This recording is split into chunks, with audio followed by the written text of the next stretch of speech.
Secunderabad కార్ఖానా police station పరిధిలో నేపాలీ దొంగల ముఠా రెచ్చిపోయింది. ఓ ఆర్మీ రిటైర్డ్ కర్నల్ ఇంట్లో చొరబడ్డ నేపాలీ గ్యాంగ్ బీభత్సం సృష్టించింది.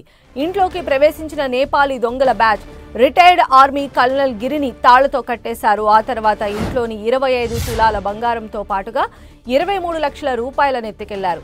ఎదురింటి వారు పోలీసులకు సమాచారం ఇవ్వడంతో ఘటనా స్థలానికి చేరుకుని కేసు నమోదు చేశారు. బంగారం నగదుతో ఉడాయించిన నేపాలీ గ్యాంగ్ కోసం కార్ఖానా పోలీసులు గాలిస్తూ ఉన్నారు.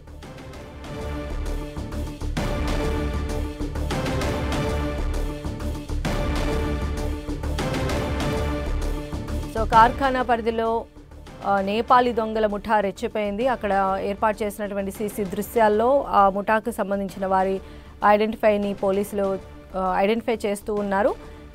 రిటైర్డ్ ఆర్మీ కల్నల్ ఇంట్లో చొరబడ్డ నేపాలీ గ్యాంగ్ బీభత్సం సృష్టించింది. ఇంట్లోకి ప్రవేశించిన దొంగలు రిటైర్డ్ ఆర్మీ కల్నల్ గిరిని తాళ్లతో కట్టేశారు. ఆ తర్వాత ఇంట్లో ఉన్నటువంటి 25 తులాల బంగారంతో పాటు డబ్బును కూడా అపహరించారు. మరిన్ని అప్డేట్స్ తెలుసుకుందాం. మా ప్రతినిధి కిరణ్ మనకు అందుబాటులో ఉన్నారు. కిరణ్, సంధ్య ఇంట్లో పనిచేసిన వ్యక్తే తన ఇంటికి కన్నం వేసిన ఘటన వెలుగు చూసింది. కార్ఖానా పోలీస్ స్టేషన్ పరిధిలో నేపాలీ ముఠా సంబంధించి కూడా చోరీకి పాల్పడినట్టుగా చెప్పాల్సి ఉంటుంది.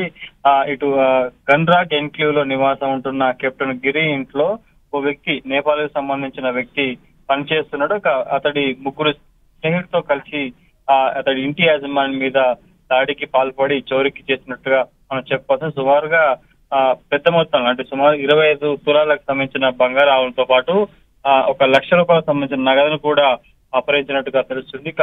అతడు పక్క పథకం ప్రకారమే అతడు పనిచేస్తున్న ఇంట్లోని చోరీ చేయాలని వేసినట్టుగా తెలుస్తుంది. ఈ ఘటనకు సంబంధించి కూడా నేపాలీ ఎవరైతే వ్యక్తి ఉన్నాడో అతడి స్నేహితులతో కలిసి ఈ దారుణానికి ఒడిగట్టినట్టుగా తెలుస్తుంది. ఘటనకు సంబంధించి కూడా పోలీసులకు ఫిర్యాదు చేస్తున్న నేపథ్యంలో కార్ఖానా పోలీసులు ఘటనా స్థలానికి చేరుకొని కూడా ఎప్పటి నుంచి నేపాల్కి సంబంధించిన వ్యక్తి కెప్టెన్ గిరి ఇంట్లో పనిచేస్తున్నాడు ఏంటి అతడి పూర్తి వివరాలను కూడా ఆరాధించే ప్రయత్నం చేస్తున్నాడు. కాబట్టి దొంగలకు సంబంధించి నేపాలీ గ్యాంగ్ సంబంధించిన కదలికలు ఎక్కడైతే రికార్డ్ అయ్యా ఈ చుట్టుపక్కల ప్రాంతాలకు సంబంధించిన CCTV ఫుటేజ్ ను కూడా కార్ఖానా పోలీసులు కొంత ట్రేస్ అవుట్ చేసే ప్రయత్నం అయితే చేస్తుంది. ఘటనకు సంబంధించి కూడా అటు ఎన్క్లేవ్ లో ఒకసారిగా కొంత షాక్ గురైనట్టుగా మనం చెప్పాలి.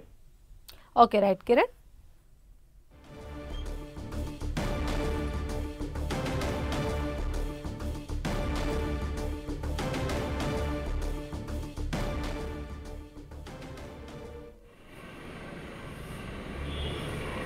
Bom,